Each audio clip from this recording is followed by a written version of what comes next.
नागपुरात सध्या राज्याचं हिवाळी अधिवेशन सुरू असतानाच राजकीय वर्तुळात आणखीन एक चर्चेला उधाण आलं आहे.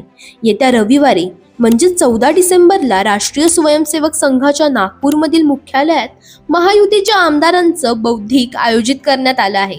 या बौद्धिकासाठी महायुतीतील सर्व घटक पक्षांच्या आमदारांना निमंत्रण देण्यात आलं असून नेमके कोण कोण उपस्थित राहणार याकडे सगळ्यांचंच लक्ष लागलं आहे. कारण मागील वर्षी याच बौद्धिक वर्गाला मुख्यमंत्री देवेंद्र फडणवीस, एकनाथ शिंदे यांच्यासह भाजप आणि शिवसेनेच्या आमदारांनी संघाच्या स्मृती मंदिरात हजेरी लावली होती.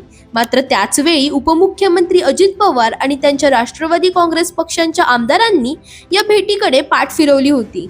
त्यामुळे यंदा तरी अजित पवार आणि त्यांच्या पक्षाचे आमदार संघाच्या बौद्धिक वर्गाला सहभागी होणार का, असा सवाल पुन्हा एकदा उपस्थित झाला आहे. या चर्चांदरम्यानच राष्ट्रवादी काँग्रेस शरदचंद्र पवार पक्षाचे आमदार अमोल मिटकरी यांनी भूमिका स्पष्ट केली आहे. एका वृत्तवाहिनीशी बोलताना संघाच्या बौद्धिक वर्गाला जाण्याचा प्रश्नच उद्भवत नाही, असं त्यांनी ठामपणे सांगितलं.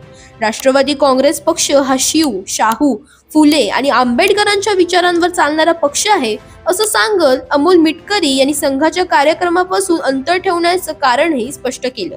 त्यामुळे मागील वर्षाप्रमाणेच यंदाही अजित पवार यांच्या राष्ट्रवादी काँग्रेसचे आमदार संघाच्या बौद्धिक वर्गाला उपस्थित राहणार नाहीत, हे जवळपास निश्चित झालं आहे.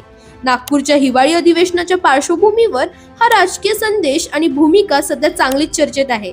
दरम्यान तुम्हालाही अशाच राजकीय अपडेट्स हव्या असतील तर इंडिया लीडरला फॉलो करायला विसरू नका.